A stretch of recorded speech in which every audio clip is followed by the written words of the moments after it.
In this video, we have to solve this challenge that file not find exception handling. Write a program to read a file name from the user and display its content. The program should handle the situation where the file does not exist, and we have to take input from the user of the file name and use the file data to read the content and implement trackers block to handle file not found exception and display a message informing the user if the file is not found. So we already create a class for reading it, so we are taking it manually. So now we will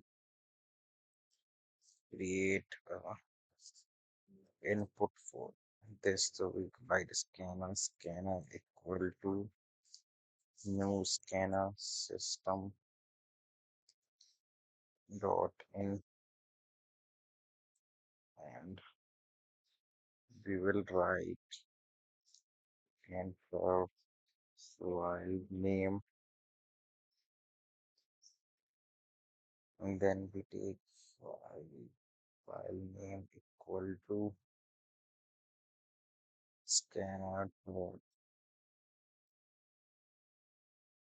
next line after it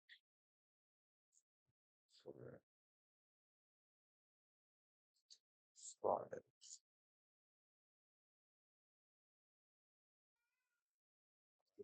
from exception.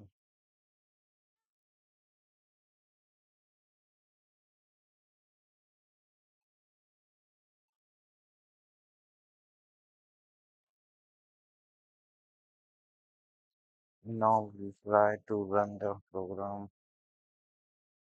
In this we write a file name that is one.txt. So it is reading successfully. If we write another file name type as, then the system cannot find the specific file. So it shows just throws the runtime exception. We will check it absolutely.